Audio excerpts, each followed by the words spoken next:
Hello and welcome to the Knitting Traditions Podcast. My name is Inga and this is my little corner on the internet where I talk about my knitting.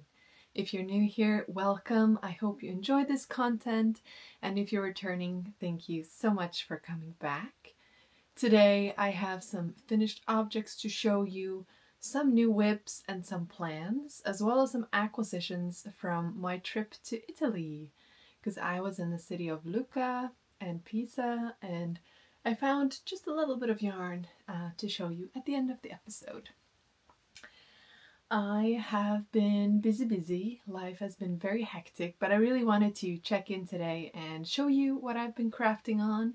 So grab yourself a beverage, sit down, create anything that makes you happy while you enjoy this episode, hopefully.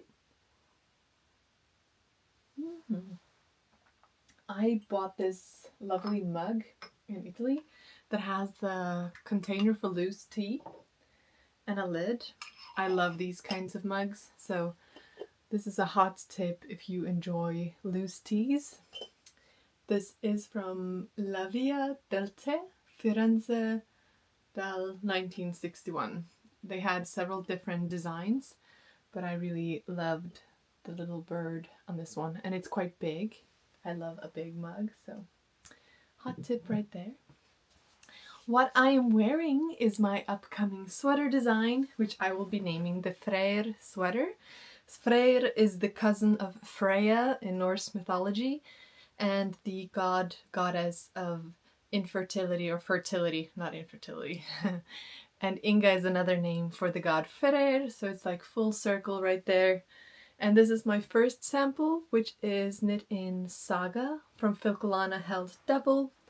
And this is the tapered version, which has some decreases on the side to make it go a little bit more in at the waist. And then, my chair isn't very stable.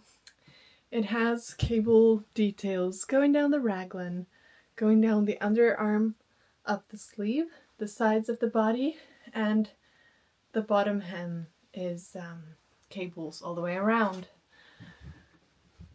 This is one sample. I also have a brown sample knit in 2 strands of majo supreme tweed.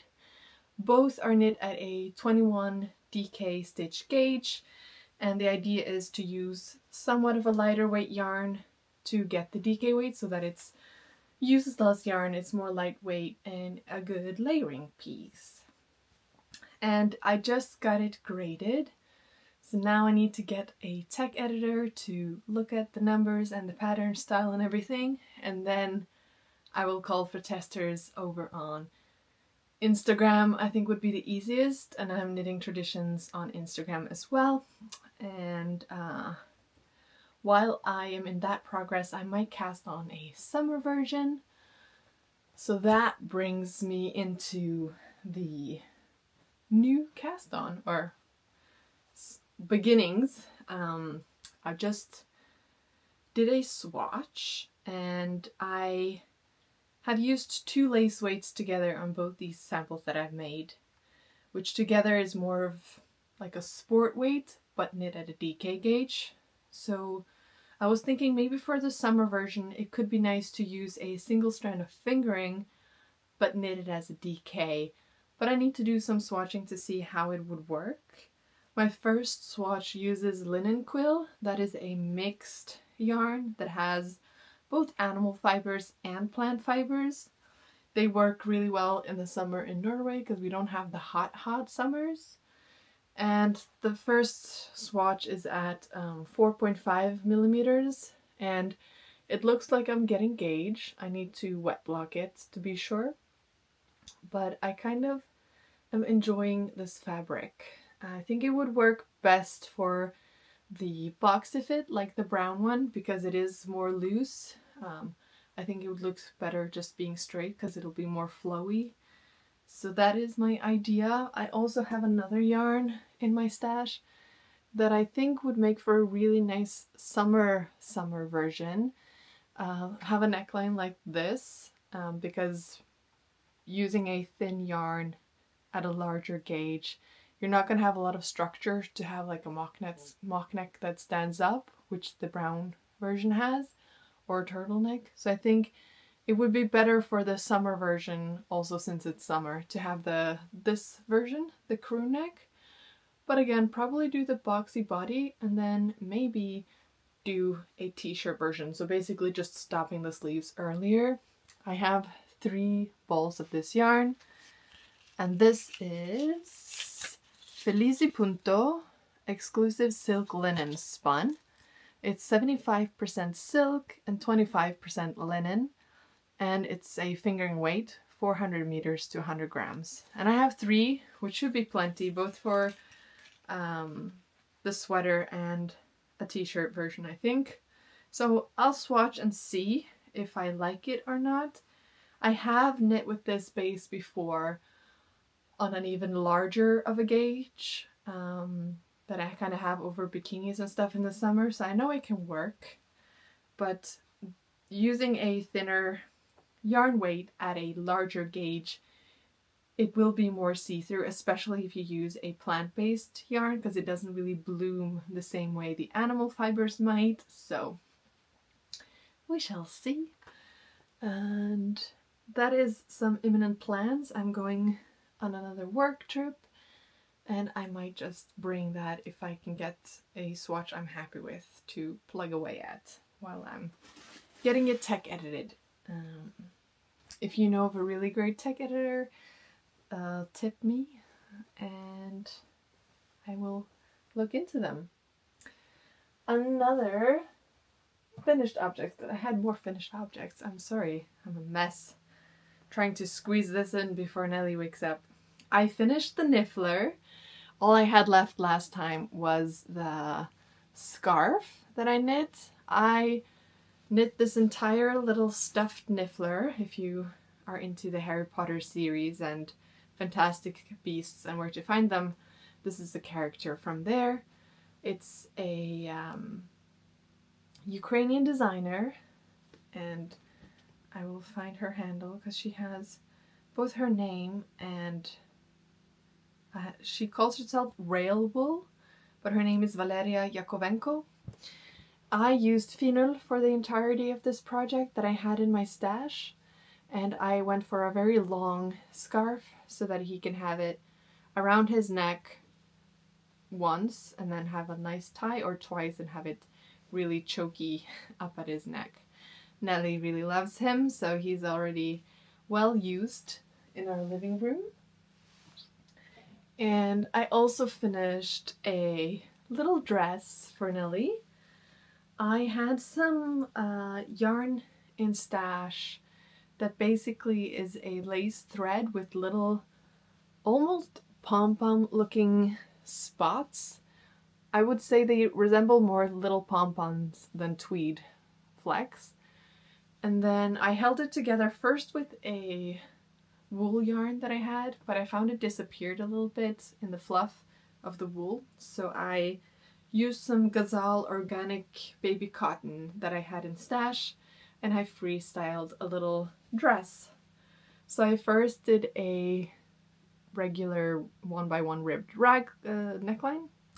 Then I did a raglan, and then once I had split for body and sleeves, I decided to attempt a little single colored Latvian braid all the way around. Now once I had done that, the stitches were very loose on my needle. So in order to not have a very gaping fabric underneath the cable, and since I was doing a dress anyway, I knit one, made one left or right. So basically I knit one stitch and then I increased one stitch all the way around, doubling my stitches. And by doing those increases, it tightened up the loose stitches that I had and created a very nice flary skirt on this. And then I knit until 44 centimeters, which is something she can wear now because she has started to walk, but it will probably fit her as a dress also next summer, and then maybe as a t-shirt because it is quite wide. And I did some increases every 5th stitch once I picked up the sleeve. Knit 4 rounds, then every 6th stitch, knit 3 rounds, then every 7th stitch, and then I did 1 round of 1x1 rib. It's the same trick that I have in my design in order to make it not roll up before doing an I-cord bind off. And that created quite a like butterfly flary sleeve to match the flary skirt. And I can show you the spotted yarn. This is the yarn that I bought locally to me. It's from House of Yarn, which is a Norwegian-based company. And this is called Multi-Dots Effect Yarn. It's 65% polyester, 35% nylon, 250 meters to 50 grams. I used almost 2 of these to make this dress. And then I think I used 4 or 5 balls of the baby cotton, which is a DK weight. So very happy with this. Very cute. It being a cotton weight cotton yarn, it is more heavy than the natural fibers that I use, but it's not so heavy that I think it's gonna be a problem for her to wear it. And still need to wet block it, but I liked how the little dots really popped out of the garment when held with the cotton. So that's a finished. And last finished is a garment for me. This is the Monday sweater by Petite Knit that I used the Footprints Wool Addicts by Lang yarn, which is a cotton wool blend yarn that I had 3 balls of, and I held it together with the silk mohair from Drops to create this sweater for me. I knit the size large because I wanted it to be very oversized and retro looking. I also went up in needle size, so I went up from 4 to 5 millimeter needles, I believe, to get a looser gauge than recommended. So essentially I think this would probably be an XL, and normally I'm between a medium to large. So quite oversized on me. I've gotten a lot of use out of it. Nelli has a matching one that my mom knit for her. And this was our Easter sweater this year, and it is very comfortable to wear. It's quite lightweight because it is the looser gauge, and it's not too warm. It's more breathable, and I really like how the silk mohair softened up the Footprints Wool Addicts yarn, which was more harder to the touch because of the cotton content. So very happy that I made this, and I really do enjoy wearing it. Even though it's not my typical colors, it does make me very happy and spring feeling to wear this one. So I wear it with like light blue jeans or white jeans, and it feels really nice. Then I have made some progress on a Sophie shawl that I'm knitting up. I'm using 2 strands of Cashmere Dreams from Lang. This is a stunning yarn to work with, and it feels so nice against the skin. I have 4 balls of it, so I am using 2 of them until I run out, and then I will be doing decreases with the other 2. I made the scarf version. I thought I was never gonna knit the Sophie because I thought it was just so plain looking, and I just didn't see myself knitting it. But after having knit it in the cashmere, it just felt so nice, and I kept grabbing it to wear just to have a little bit of warmth. So I've used it surprisingly a lot more than I thought I would, and it was a nice knit to have when I didn't have a lot of mental capacity to think. It was a nice simple project and quick project, so I'm seeing the hype. So I have this on the go, and I have another one on the go. 100% cashmere yarn is quite expensive, but my local yarn store had a new to me base, which is called Hannah by Perman. It's 50% merino, 30% silk, and 20% cashmere. So essentially it looks like an alternative to silk mohair. It has that silk center and then the fluff that the mohair usually gives, except this one is created by both wool and cashmere. And it feels really nice until you touch this one, and then this one is a lot drier while this one is like butter. But it is a good option if you can't do with mohair or you want just that little bit of cashmere feel, then this is a good option and a lot more affordable. So I bought 3 of this one, and I'm doing the scarf again, which essentially is just you don't do increases as rapidly, so it's more narrow. And yeah, so I have 2 of these Sophie creations on the go, plus another one, which is the Sophie hood. So I'm doing all of them. I have been bitten by the bug, and I'm not ashamed. This is the Sophie hood, and I'm currently at the hood part of it all. So basically it's like the shawl, but it has a portion that is created to fit your head as a hood. Probably you've seen it if you're on social media. This one I'm knitting up using some G-uld number 1, which is 100% alpaca, 160 meters to 50 grams.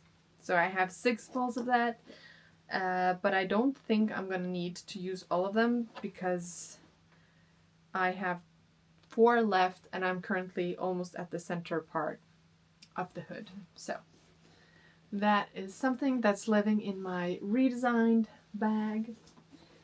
And then I have packed, because I am going on my trip, I have packed in my little self-made project bag a yarn that I will be taking with me. My mother-in-law was here and helped out with Nelli while I was working a lot, and she wanted to have a Sophie scarf as well. So here's another one that's in the works, and I need to see if I can see what the content is. There we go. So like me, she enjoys browns and greens and all the earthy tones, and I had there's no information inside. Oh well. I bought this cone online. I think it was an Eastern European company, and it's a mix of yak, cashmere, and angora, and it is amazingly soft. So I caked up just a little bit of it. It doesn't look like a little bit, but the cone is quite tightly spun around, so just taking a little bit off creates a lot more volume. So I'm going to make one for her that she'll probably get for either her birthday or Christmas. So on a Sophie roll right here. Sorry if that is boring to you, but in my busy head, it's a great thing to have going right now. Another thing that I have been plugging away at is a self-drafted cardigan that is knit onto the back piece of the Stella quilt cushion from Laura Penrose. I have made 4 of these squares that I was going to either make into pillows or join to make a blanket. But as I was working on it, I kept thinking that it would be really cool to have a cardigan with the star on the back and this beautiful sparkly brown boucle with a more natural boucle. I was sent these yarns from Knit Shop Italy, who has cones left over from the clothing manufacturing. So I had 1 cone of each. The brown is a completely synthetic fiber, so I didn't want to have like a full garment in it, but I thought it was incredibly beautiful to use in something like this, to have that pop of color, and it's quite shiny and nice. And then the other one is a mohair wool blend, and I picked up stitches on the back, and then I knit some decreases and then some increases, and then I kept knitting straight down to create a front piece. And then I, on the front, picked up some stitches, did some decreases, and then did some increases, and then bound off before sewing it to the back. And then on the other front, I have just done the same. Picked up stitches, did decreases under the armhole, then some increases, and now I need to attach it to the back of the cardigan.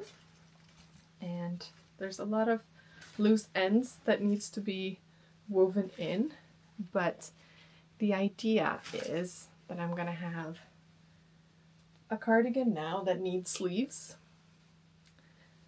So this is how it looks in the front. So it's more of a V-shaped neckline, and then it has fabric underneath the sleeve so that it's not, well, if I just attached it, it would have been gaping. So now it can go all the way around.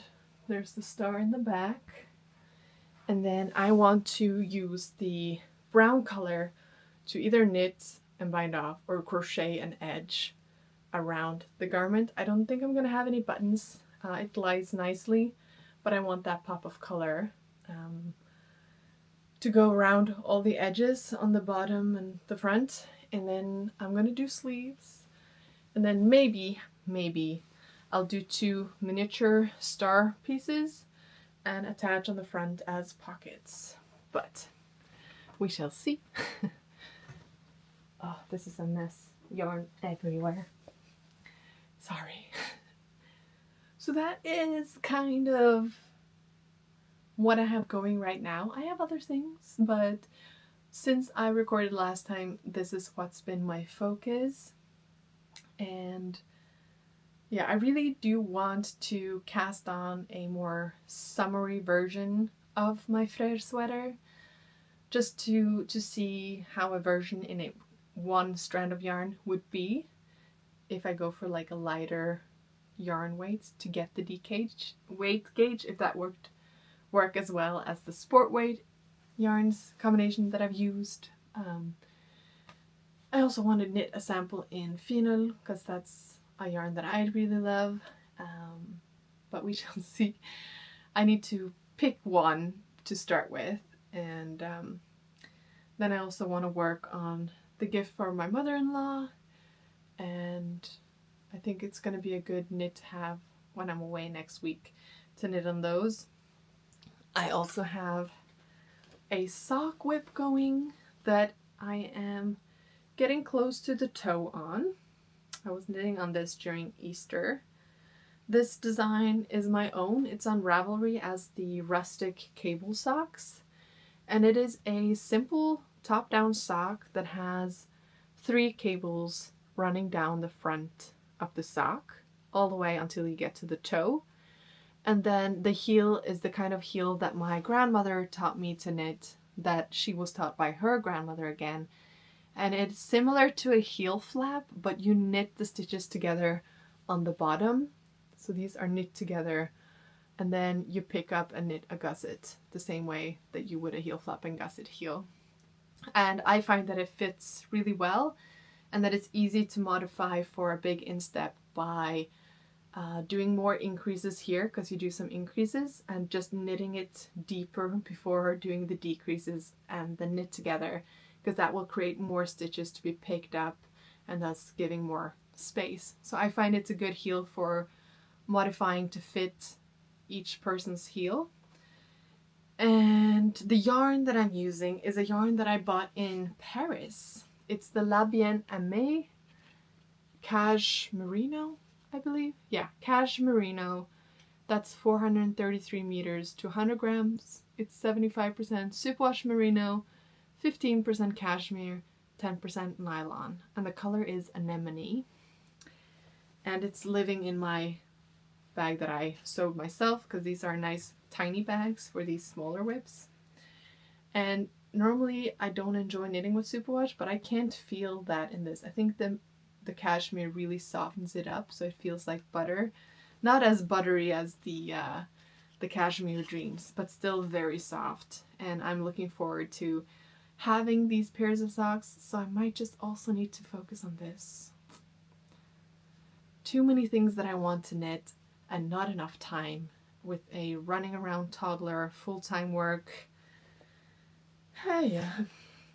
But this gives me peace, so I do prioritize it in the evening, and then housework can always wait until the next day, just so I get my peace of mind and my knitting. This creature, I did not knit this, but this is in the acquisition sections. So if you're not interested in acquisitions, that's totally fine.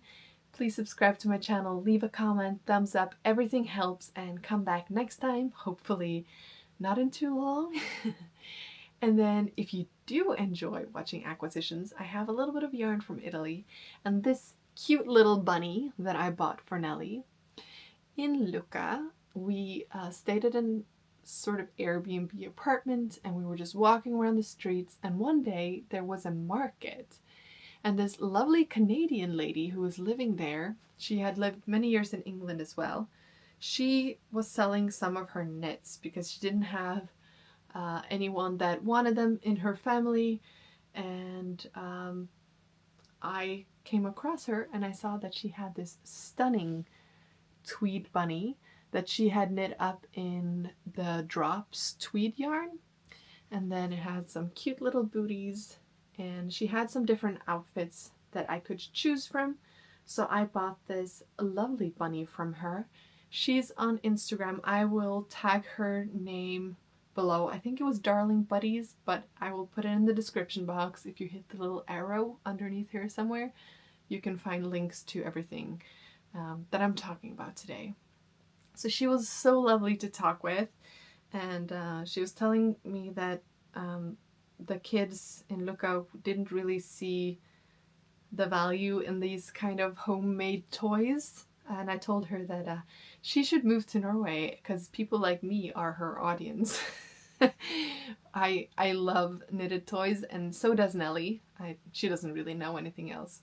She has one doll from when I was little, and then she has a lot of knitted toys and animals, and she loves them. And I just thought this was so cute. So I might just have to make some more clothes for her. Very impressive craft right here. So this is one thing that I bought and took home with me. I could have knit something like this myself, but with my limited knitting time, I decided it was good value for the money to buy it from this lovely woman for Nelly. And then I can knit garments for myself instead. And I also bought some yarn. So there were one yarn store in particular that had some yarn bases that were not synthetic and non-superwash. He had this base, and I bought these 4 colors to make something for my daughter. Again, not my typical colors, but they look really good on Nelly. She's more blonde and fair. She's a spring, I believe. So I got these to knit for her, mainly in this beautiful green color. The yarn is Merino Superfine by Le Fibre Nobili by Filatura Cervinia. It's a pure new wool, 100%, and 158 meters to 50 grams. Virgin wool. This is the color 4040, and I have 4 balls of it. So I can make a plain colored garment for her, but I can also do something with stripes or color work. So I got these 3 contrast colors. The buttery yellow is the color 4005. The pink is 4006, and the white is 4001. So I got this for her, and then I got 2 balls for myself. Being on my Sophie hype and cashmere hype, I bought 2 balls of the Cardiff Cashmere Classic. It's 100% cashmere. The color is 543 and it's 112 meters, 25 grams. So, having 2 balls, I could either make myself some gloves or mittens, or I could do a small sophie scarf, which is probably what I'm gonna go for, or something similar, like a small little neck piece. Laura Penrose has a new little neck piece that has 2 colors in it, so that could be an idea as well, though I don't have any other colors than these 2 balls right here. So I'll have a little think about it and see what it's gonna be in the end.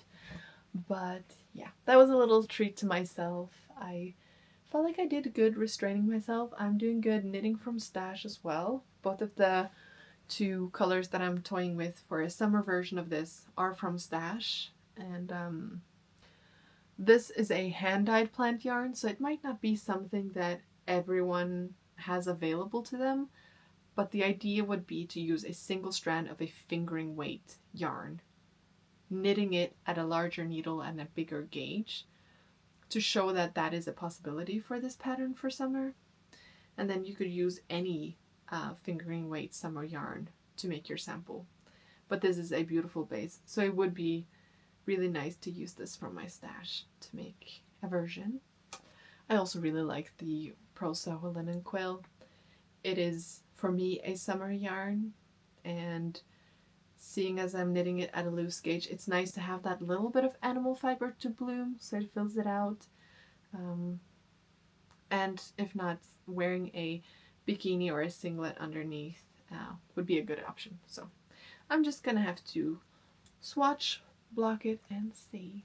And then I'll keep you posted on here next time on what I delve into. We have our National Day upcoming. I have a work trip upcoming. And then we might take a trip to visit my parents. And yeah, busy life. I hope that you are well. I hope that you're making all the things that make you happy.